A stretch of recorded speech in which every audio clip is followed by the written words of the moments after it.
the Martin, Oklahoma Jane Doe, identified as Francine Frost. Francine Frost was a quiet and unassuming woman who lived in Tulsa, Oklahoma. She dated Malcolm Frost for 6 months, becoming pregnant not long after their marriage. She would give birth to 2 daughters named Vicky and Karen. But life wasn't smooth for Francine. Her first child, Vicky, would become a rebellious teen, leaving home at a young age to travel to Kansas. The two unfortunately became estranged, although thankfully time would heal all wounds. Vicky got pregnant and missed her mother. Francine, for her part, was filled with love for her new grandson, Corey, and then things fell apart all over again. Her father called to inquire if she'd spoken to her mother, frantic because Francine was missing. She had gone shopping that day, and after searching, they found her car in the Skaggs Alpha Beta parking lot. She was reported missing, and the news picked up their plea for her safe return. 2 years would pass before an anonymous tip on New Year's Day in 1983 led to Francine's body, 60 miles away from where her car was found that day. However, despite the similarities and close proximity, it appears no one even bothered to try to match her to the missing persons report. The state simply buried the body as Jane Doe. There's no indication they searched for her name or who the person was who took her life. It took 29 years for her grandson Corey, now an adult himself, to begin digging for answers. Turns out his grandmother had been 60 miles away all that time. Eventually, it was Corey who found a link to an unidentified woman buried as Martin, Oklahoma Jane Doe. The listing for her mentioned prairie jean skirts. When Corey took it to his mother, she was stunned. The clothes told Vicky it was her mother. At the request of her family, her DNA was extracted and sent to the University of North Texas in 2015. It would take until August 8, 2016. She was so close for 33 years and her family had no idea. Even then, the police didn't share much of anything. Her daughter would say they learned of the gunshot wounds her mother suffered by looking through old newspaper articles from when her mother was originally found.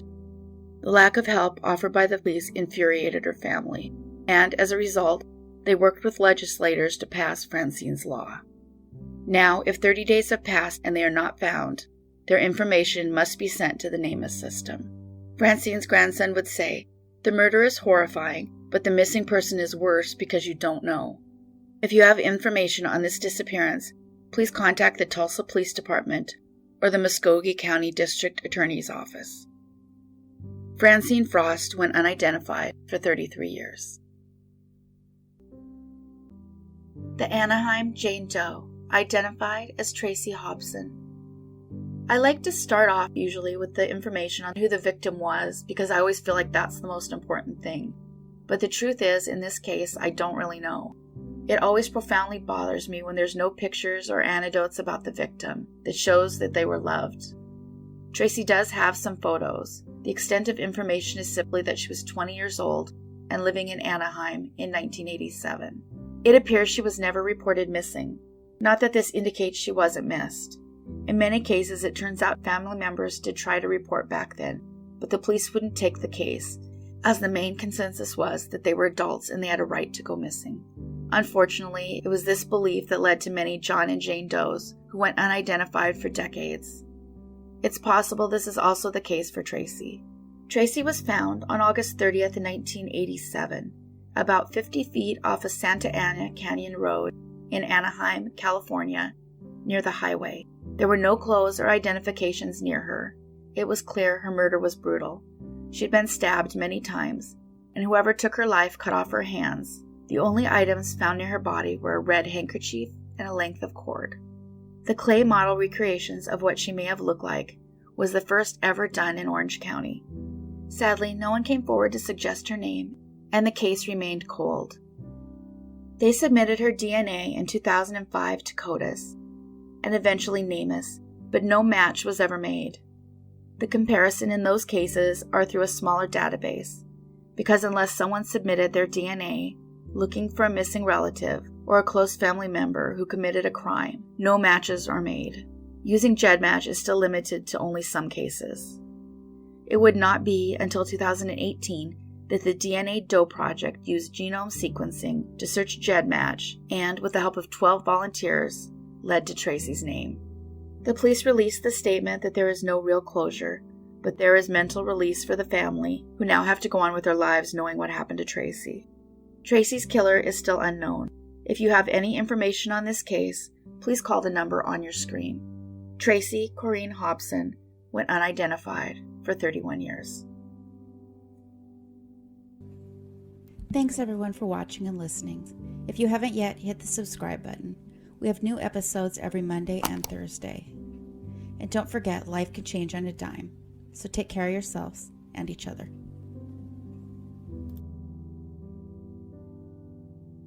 The Griffith Park Jane Doe, identified as Cheryl Ann McMillan. Cheryl Ann McMillan was just 21 when she was found unresponsive in a Los Angeles, California park in 1968 due to an overdose. She was wearing a red and white polka-dotted bikini, a tan overcoat, and dark sandals.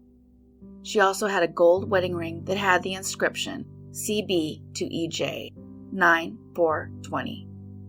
It was a lucky break when this was finally solved, as Cheryl's body was cremated after it was found and there was no way to extract DNA.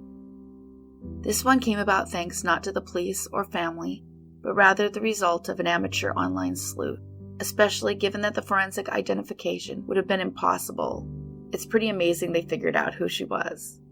Cheryl Ann's family and friends were able to confirm it based on the jewelry. It was known at the time she used the name Cheryl Miller. Turns out that was not her name. Miller was the name of a man she'd been dating around that time.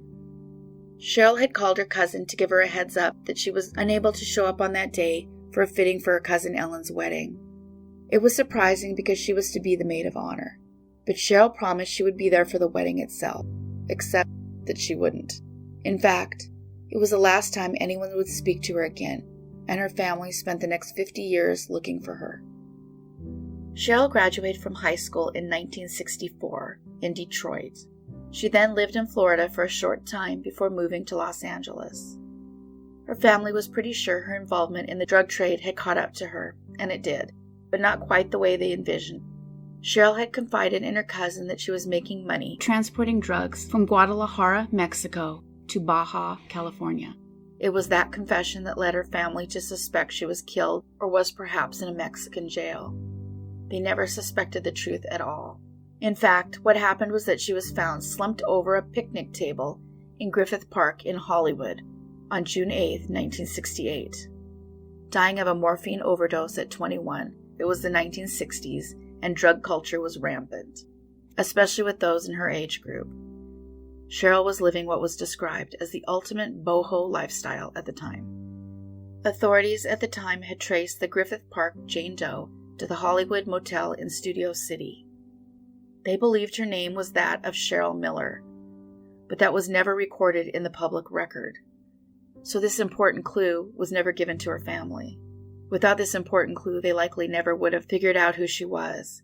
Instead, she was recorded as Jane Doe number 18 by the LA Coroner's Office. Carl Koppelman found her photo on a coroner's website in 2010 and did the recreation that you see here. They knew her hair had been bleached blonde, but they weren't even sure what her real hair color was. He shared the photo with a group on Web Sleuths, where he was the moderator. A different amateur genealogist, acting as an amateur sleuth, caught the wedding ring's inscription and found herself poring over genealogical records, trying to find a couple whose initials matched that and that date on the ring. It took 4 weeks, but she did it. She identified Edna Lydia J., who married Charles J. Bush in Detroit on September 4, 1920. Her efforts paid off in a huge way. Manzo, who was barely in grade school when his sister vanished, admitted that until then he never even considered she could be anything other than alive, living her life somewhere without her family. They had been searching for her, but never once had they looked at or even considered she could be a Jane Doe. He found himself touched that even in the haze of drug use, she never considered pawning their grandmother's ring to buy drugs. Something that took on even more meaning when they realized it was the one thing that led to her name being restored 50 years later. He then said, "She wasn't just another heroin addict found in the park. She was my sister." That sentiment was echoed by her cousin, whose wedding in June of 1968 took place without Cheryl taking her rightful place in the wedding party. Her cousin offered a final word as to who Cheryl was. A friendly girl with a literal flair for drama who led her on teenage adventures to Santa Cruz and beyond. She'd always hoped that her cousin would once again find her. She said she was like a sister to her. Cheryl Ann McMillan went unidentified for 48 years. The Oakland County Jane Doe, identified as Darlene Rene McKenzie. Darlene McKenzie was just 15 when she left home in Detroit, Michigan, on a sunny day in June of 1975. She wasn't just a carefree teen either, she was already a mother. Her daughter had recently turned 1, and she had been living with her stepfather and her mother, but that day they'd gotten into a huge argument. Her parents expected she'd blow off some steam and come back home. That didn't happen. Her mother finally went door to door, desperately trying to find someone who'd seen Darlene, but if anyone had, nobody admitted it. In the meantime, workers found her near Interstate 696 on June 10th, about a half hour away from Detroit. Darlene's body was processed by the Oakland County Sheriff's Office, eventually ruling it a homicide by strangulation, but they were unable to find any clues to her identity. That is, until 40 years had passed, and the Farmington Hills cold case detectives began investigating again. They went all over the evidence in this case and submitted Darlene's DNA to NamUs, which is the main clearinghouse for all DNA in the United States in regard to missing persons. The officers also reached out to the National Center for Missing and Exploited Children to see if the case matched any missing person reports. Now, in a case like this, I'll admit I'm confused. It makes zero sense why the department didn't try to match her to missing person reports then. She was found pretty close to where she went missing. Now, it's possible she wasn't reported officially missing to the police. The Detroit police don't deny that any report was ever made. They just say they don't have it any longer. Although, if that's the case, it's Farmington who caused 40 years of pain thanks to inaction, not Detroit. The original DNA was inconclusive, likely due to the age of the sample. In some of these older cases, they have to resort to different procedures to get usable DNA. But luckily, all kinds of innovative things have happened. The second sample got a hit right away. Unknown to the Farmington Hills Police Department, the Detroit police were looking into their missing persons case at the same time. Caroline Mackenzie Ransom was in her 40s, and she'd been looking for her mother all of her life. She asked the department to look into her mother's 1975 disappearance, and they agreed. She also provided a sample for comparison. Once her sample was uploaded, a match was made. Darlene Rene McKenzie once again had her name. I'm sure people are sick of me lecturing, but in case someone new is watching, the best thing you can do if you're looking for a loved one is submit your DNA to NamUs. This is a separate database from CODIS, and it doesn't involve any criminal searches. It's the very first search that's done if DNA is run on a cold Doe case. Especially given so many cases are stopped at this search, it's important to have it in that database. Darlene's daughter, Carlita, was interviewed and said, "I truly believe that it was someone that got close to her. She doesn't believe it was a stranger-on-stranger crime." She would add at the end, "You have not gotten away with it. It's just a matter of time." Darlene's mother said Darlene liked to style hair. She was into fashion and dancing. She was attending the Detroit Job Corps and was hoping to find a job and be able to support her young daughter. If anyone has any idea as to Darlene's movements in 1975, please call the number on your screen. Darlene Rene McKenzie went unidentified for 41 years. She was found 27 miles away from where she went missing. That's it for today. Thanks, everybody. Take care of yourselves and each other. The Pike County Jane Doe, 1990, identified as Cynthia Louise Day. Cynthia's life had long been a struggle, and especially toward the end. She was 38 and lived with her boyfriend. She had some substance abuse challenges involving both alcohol and drugs, but she was actively trying to do better. Unfortunately, those challenges had been causing arguments with her boyfriend. The year was 1990, and her daughter Melody had just had a baby. Cynthia was over the top in love with her new grandchild. Her daughter set up regular visits so that she could see the child weekly. On the final weekly visit Melody had with her mother, Cynthia confided that she planned to break up with her boyfriend of 8 years. This was the last time that Melody heard from Cynthia. Melody did come over the next week for a regular visit, and when she got there, her mother and all of her mother's belongings had disappeared. But even this was not abnormal for Cynthia. So Melody frantically began searching for her boyfriend to get some answers. It would turn out that the boyfriend was also missing. However, he didn't stay missing for long, and Cynthia's boyfriend resurfaced the next week. The daughter was desperately looking for answers, but all he would say was that he didn't know where she was or why she left. She was reported missing by the daughter to the police, and they did question the boyfriend, who claimed he saw her get into a truck in National City, suggesting she decided to become a prostitute. It's worth noting that there is no indication at all that she was involved in prostitution. While the family searched for Cynthia, the sheriff in Pike County, Missouri, about an hour and a half away, received a call on August 26, 1990. Some hikers in the area had made the discovery of a box. They opened it, and to their horror, there was a woman inside. News sources reported details about the woman in hopes of finding her identity. They announced that she'd had a full hysterectomy, she'd had several breaks in her pelvis, and in 2010, Melody and her sister Kimberly came across a Facebook post with details about the Pike County Jane Doe. It was then that they became convinced it was their mother. Their mother had had a full hysterectomy, and she broke her pelvis giving birth to Melody, breaking it a second time when she fell on the ice. Everything matched. Melody became quickly frustrated, however. For whatever reason, the police refused to believe her that it was her mother, and they said there was no way to know for sure. Melody begged for a DNA test, but this was the 1990s, and while DNA was being used more and more, it wasn't a standard tool. They countered that it was impossible, as the lab techs had boiled her bones for storage. As a result of this, they couldn't obtain DNA. But regularly, over the years, Melody pushed the sheriff to find a way to check if the Jane Doe is her mother, even bringing up the possibility of fingerprints. The sheriff told her again and again that there was nothing they could do. In 2016, an anonymous tip came in, saying that they believed that Jane Doe was the mother of an acquaintance named Cynthia Daly. While they wouldn't listen to Cynthia's daughter, it appears this was the tip that would lead to them actually trying to identify the Jane Doe.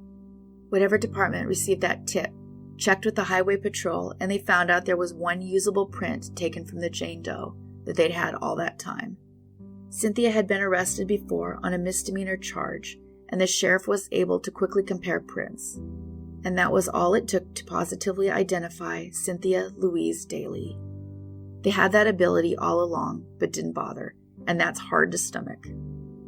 Melody and her sister and their children suffered all that time unnecessarily. The other issue, too, is that by not finding her identity, it gave the gift of time to the person who took her life.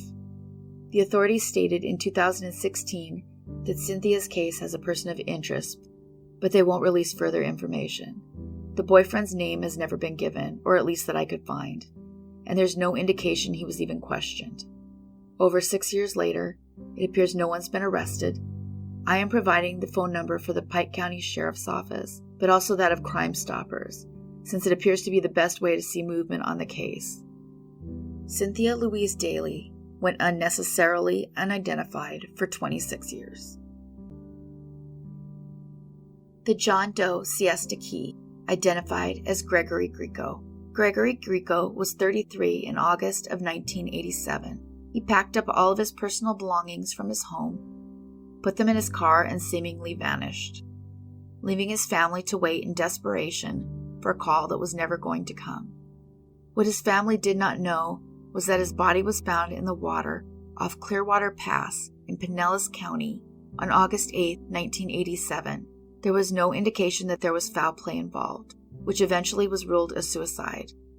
He had no identification at all and had cut both of his wrists before he entered the water. It would take 24 years before his family would finally find out what happened to Greg. His family had reason to believe he was traveling abroad. He'd been working for a Tampa cigar company and lived in the lakes of Northdale before he packed up his belongings. It was required that he travel for his job, and he was referred to as a world traveler. Because of this, it never occurred to his family that he was no longer alive. They hadn't seen anything to make him think he would take his own life. His father, Michael Sr., had a home in Port Richey that he lived in during the winter. When he returned to the area, he did find Gregory's car, and inside it was a note that said, "I'll be in touch." Likely he was trying to avoid his family from feeling any pain of his choice, instead becoming a John Doe. Sad thing is, this just caused more pain, prolonging the knowledge of what happened to him. The note and the belief he was once again in another country living his life is why his family didn't report him missing. As the years passed, they didn't stop looking for him though. In June of 2010, his brother Michael contacted a senior specialist at NamUs, the National Missing and Identified Persons System, where missing cases are centralized. While the other family members still believed he left the U.S., his brother was not convinced. He focused on where his brother's car was left behind in Pasco County. As a result of this, a missing persons case was opened, and Sergeant Boyer of the Pasco Sheriff's Office began looking into the disappearance. In searching NamUs, there were 388 possible matches, and he methodically broke these apart. It eventually led him to focus on a case out of Clearwater, known as the Doe Siesta Key. This case bore a striking resemblance to Gregory Greco. This eventually convinced him to request that a DNA sample be taken. Thinking this was a good possibility, he requested that DNA be extracted from his femur and submitted to be compared to that of his family. It took 3 weeks, and with that, Gregory Greco got his name back. His family finally knew why he had never called again. By then, his father was 90 and had trouble adjusting to the knowledge that his son had been gone all those years. It also opened up a wound about why he would choose to have done what he did. Sadly, that knowledge belongs to Gregory Greco alone. Gregory Greco went unidentified for 25 years. That's it for today. Thanks, everybody. Take care of yourselves and each other. The Lancaster Jane Doe, 1986, identified as Lanny Melissa Albritton, who went by the name of Lissy. There isn't much available about Lissy's disappearance or her life. It's sad that she didn't even have any real press coverage that I could find. No recreations and no indication that the police are searching for her perpetrator. Lissy was last seen in Chula Vista, California on July 1st, 1986. Unbeknownst to her family, less than 14 days later, she was found in a brushy area off a dirt road in Lancaster, California. The cause of death was strangulation. Her family released that she was loving, compassionate, and a kind young mother. Her son James grew up to join the armed forces and was stationed in Japan when her identification was made. I imagine it was hard not to know where his mother was, or if she walked away on purpose. James wasn't her only son. She had a son named TJ that passed away as an infant. Lissy was just 22 when her life was taken. Had she lived, she would be a grandmother of 2 young boys. The man or woman who took away from her this chance has never been identified or punished. Lissy went unidentified for 29 years. She was found 187 miles away from where she went missing. The Blue Earth Jane Doe, identified as Michelle Yvette Busha. Michelle was born on November 2nd, 1961. She grew up in Bay City, Texas, in a family of dedicated Jehovah's Witnesses. She was homeschooled along with her sister, and it appears it wasn't an environment where Michelle thrived. Further complicating the matter is that her religion is one that discourages friendships with others who are not in that religion also, describing the other people as what they call worldly people. That's not to say she didn't have friends, but it's possible it was a lonely childhood for a kid who didn't see other kids at school. Around the time Michelle turned 17, she ran away from home for the first time. The police eventually located her in Colorado, around 1,000 miles away, and they returned her home. She made it 1 more year in the home, but by then she was 18 and she got in a huge fight with her stepfather. Because of her age, there was no stopping her.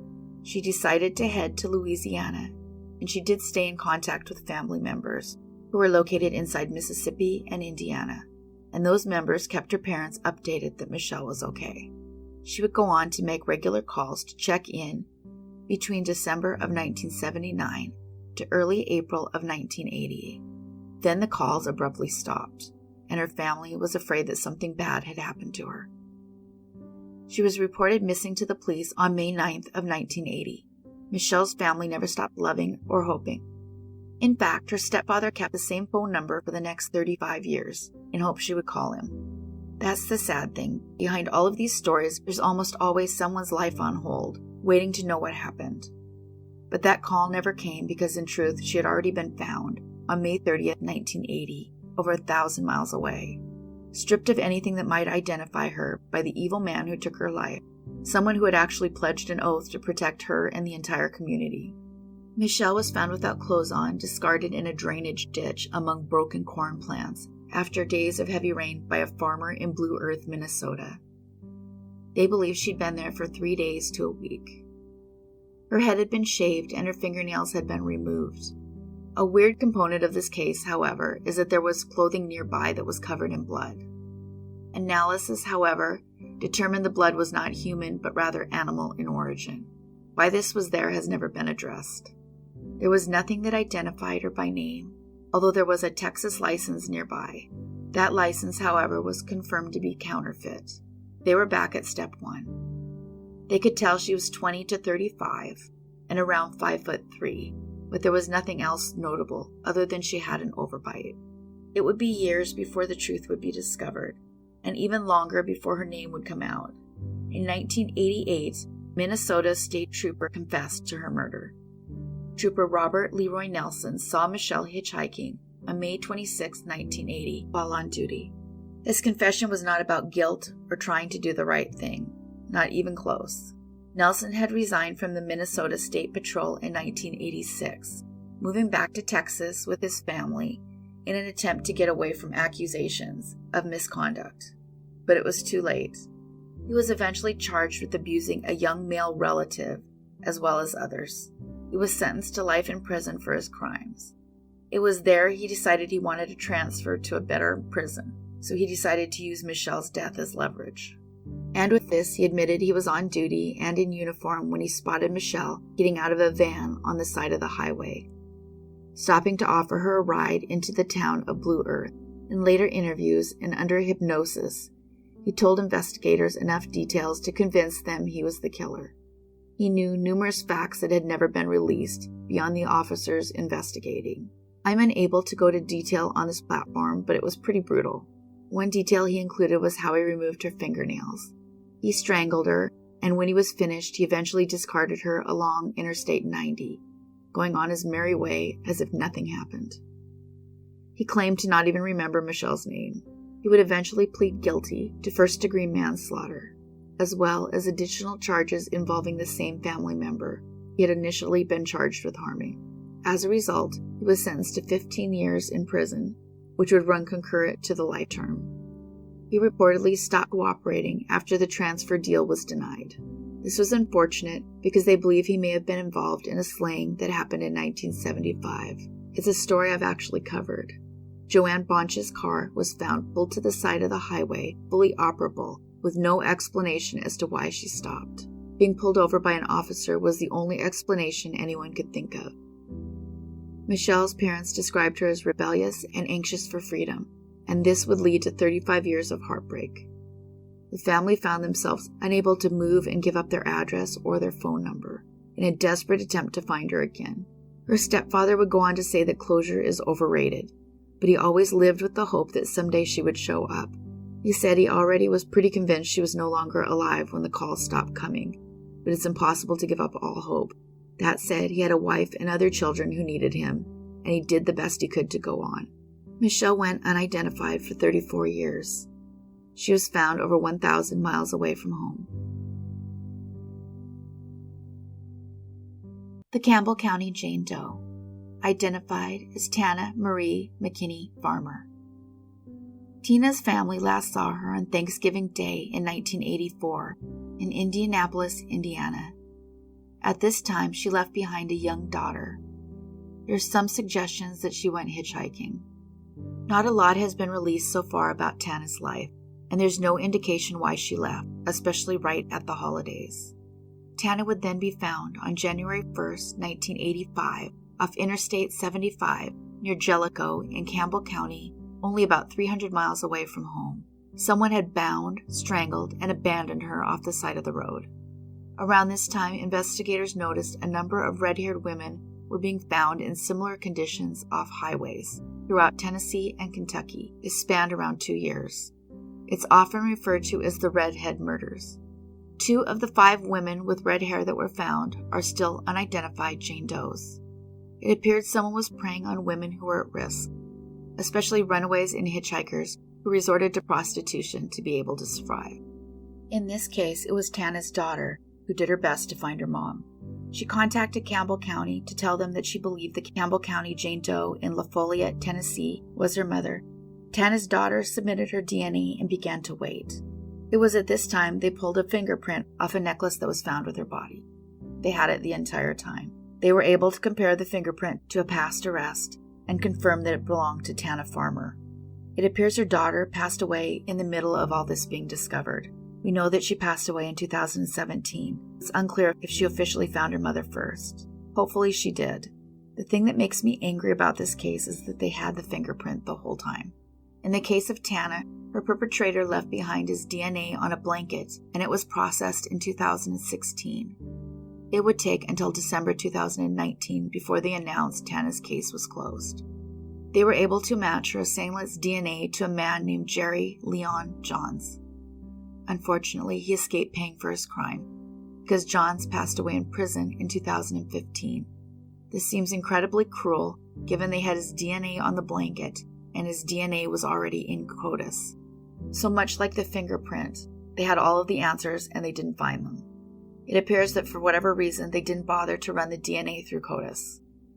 There's some indication that they declined to do any of this because they didn't have her identity yet. Personally, I find no justification in refusing to process DNA until the Doe's identity is found. This isn't the first one we've run on this channel, where DNA appeared linked to multiple other leads that the police wouldn't follow because the decedent was unnamed. I try not to be judgmental, but it makes me a little nauseous to think all the pieces were right there. They had a fingerprint and DNA, and nothing was done. The Campbell County Sheriff, in my opinion, completely dropped the ball on this one. As for the owner of that DNA, Jerry Leon Johns was convicted in 1987 of aggravated kidnapping and assault on another woman he picked up hitchhiking in Knox County, Tennessee. This was just 2 months after Tana disappeared. Fortunately, in this case, the woman survived the attack. He did all of the same things to her, but thankfully, he didn't check to see if she was still breathing, and she was. Her testimony assisted in putting Johns behind bars. Thankfully, he was stopped from hurting anyone else. Tana Marie McKenney Farmer went unidentified for 33 years. Mountain Jane Doe, identified as Sonja Blair-Adams. In 1969, a man was picking flowers along rural Kentucky Road near Letcher, Kentucky. Instead of flowers, he found Sonja laying off the side of the road. But who she was would remain a mystery. They knew that she'd been stabbed and that she was around 20. The locals very much cared for this young woman, even though they didn't know her name. It would take 25 years to get that name. Sonja disappeared from Harlan, Kentucky. One of the touching things about the Doe cases is how many people care. It's why people listen and watch on YouTube. It's why in many jurisdictions the police keep coming back to the case. One of the policemen commented that she was someone's child, and it was so important to give her identity back. In this case, it was a daughter wanting to find her mother, and the Mountain Doe's NamUs profile that had been made by the Kentucky State Police that were the key. For those unfamiliar, NamUs stands for the National Missing and Unidentified Persons System. It runs a database where relatives can enter their DNA in search of a loved one. In 2009, a then 41-year-old Karen Stipes found herself searching the NamUs database in hopes of locating what happened to her mother. It was there that Karen discovered the entry of Mountain Jane Doe, and with the help of her children, she reached out to detectives. Unfortunately, this case wasn't one where the DNA was already in the system. For some reason, it took 6 more years, but they got her exhumed and processed. It would be 2015 before her remains were sent to the University of North Texas to compare the DNA with her daughter. Thankfully, Sonja's identity was restored, and the daughter finally knew what happened to her mom. Sonja was only 21 when her life was taken. When Sonja disappeared, Karen was just a baby. There's no information about what happened to the father, but we know that she grew up with her paternal grandmother. It appears she had no contact with her mother's family, and as a result, she grew up without any pictures of her mother or any knowledge of what happened to her. She held the kind of dreams that many kids do in that situation. Dreams of what her mother looked like, the kind of person she was, and more importantly, of them coming to get her. Karen was just 10 years old when she overheard someone say that her mother was killed on Little Shepherd's Trail, although nothing I could find identified who the family member was who made the statement or if she even remembered. She said she was ordered not to talk about it or look into it any further. This takes on a whole new level of sinister. However, as it would turn out, it was also true. The Mountain Jane Doe was found off that trail. Without the aid of the internet, however, it was difficult to search. Karen held on to this rumor and kept trying to find the truth. She found the birth and marriage certificates for both her mother and father, but a death certificate was missing. In 2009, she and her children were investigating on the internet again, and it was that year Kentucky police entered the Mountain Jane Doe into the database. Her family managed to find the case itself, and everything seemed to match up. The police took their DNA, but time dragged out. It went from 2009 till 2014 before they even exhumed her body. And when they finally did this, it would turn out the body that they exhumed wasn't even Sonja. The person they exhumed turned out to be male. The marker for the grave indicated it was Sonja, but there was a different John Doe buried inside. It would take another year before they found the correct grave and sent her to the University of North Texas for DNA. It's baffling how disorganized so many of these burials are. This is not even the first John or Jane Doe in the wrong grave. Sonja's daughter eventually met some of her mother's siblings, and thankfully they were able to give her some photographs of her mother.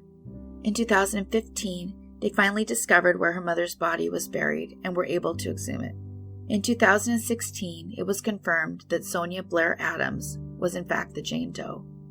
Sonja's daughter said she was glad she was able to find her mother, but that she wishes her mother had abandoned her and was still alive. It was a better option, and it's a bittersweet discovery to discover that her mom passed away all those years before. The police say they are looking for whoever took her life, but so far they have no suspects. There's no information as to who was discussing her mother's death or what happened to her father. It seems odd to me that someone knew where she was and discussed it, and yet that didn't lead to a person of interest. But the cases I'm covering right now are a little bit older, and nothing has happened since 2016 that's been reported on. The police also seem to have bungled the entire thing. The investigation was terrible, and there weren't even any pictures taken of the crime scene. Police say they are still interviewing suspects, but 5 years has passed since the identification, and no arrests have been made. Sonja Blair-Adams went unidentified for 47 years. She was found 44 miles away from where she went missing. If she had been allowed to live, she would have 2 great-grandchildren today. The Mount Shavano Jane Doe, identified as Beverly Lynn England. Beverly was married to a teacher and had 2 small children. She was a member of a local Baptist church in Salida, Colorado. It sounds like a normal, average family life, but she had a secret that would be her undoing. She was having an affair with an unidentified man whose wife was pregnant. The wife had discovered the affair, and she was understandably angry. June 12, 1980, she confided in her friend that she was going to meet her boyfriend's wife at Riverside Park in Salida. As a result, her friend agreed to watch the kids, 5 and 8.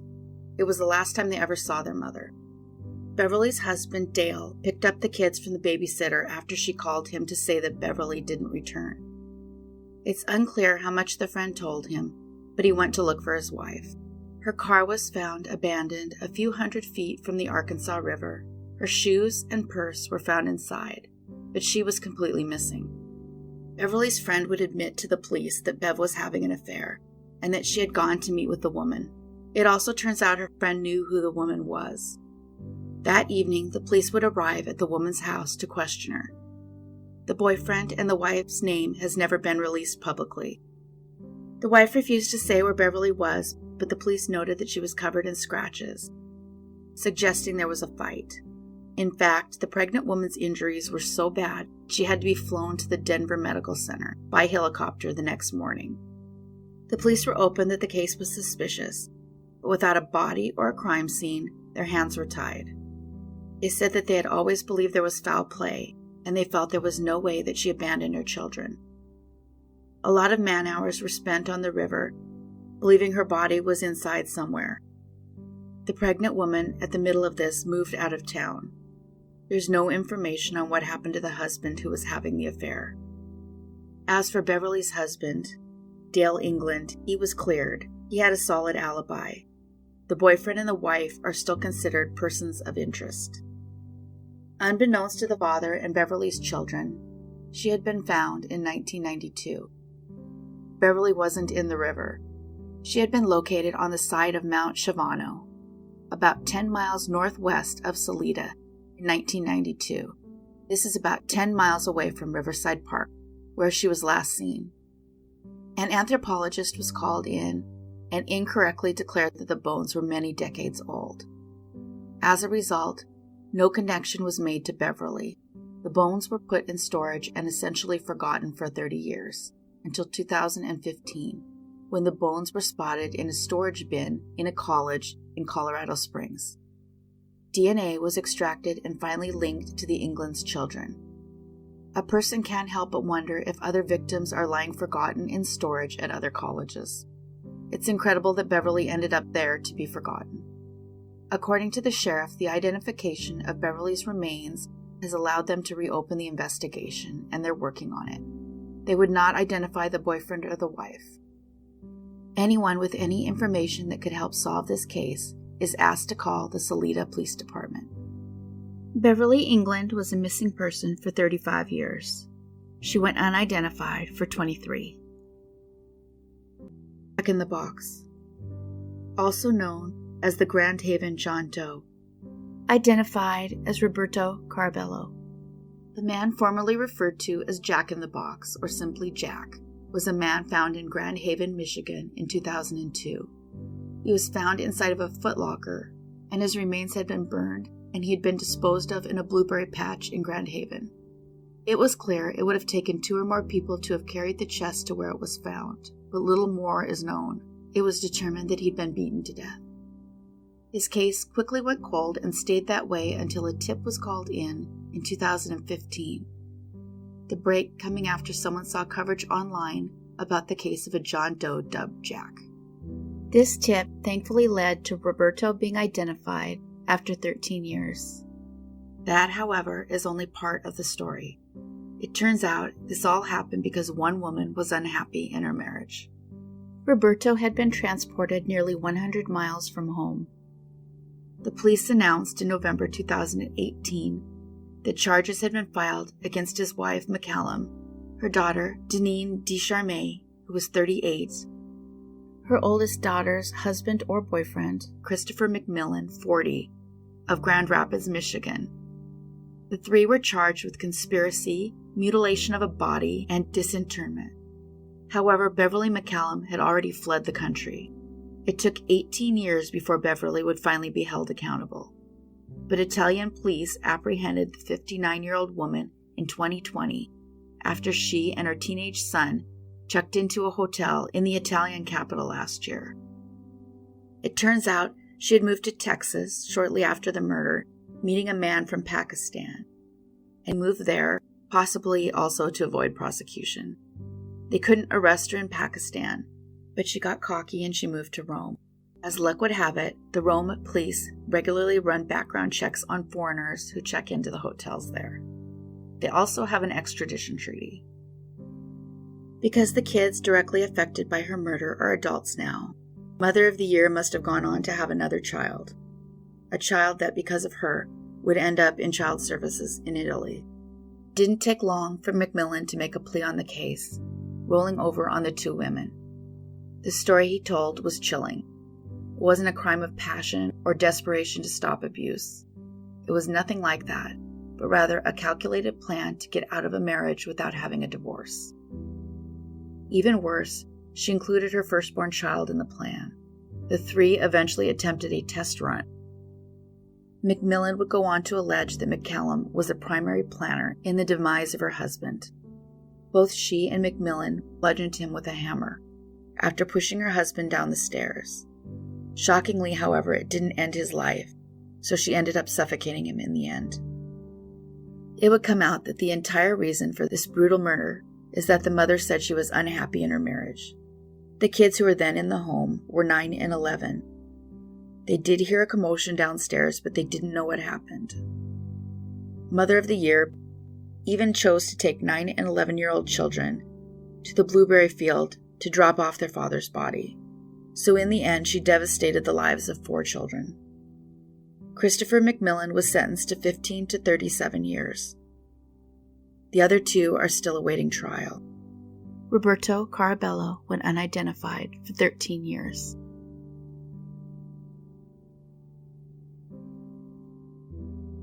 That's it for today. Thank you everyone so much for watching and listening. Please take a moment to like and subscribe if you haven't already. We have new episodes every Monday and Thursday.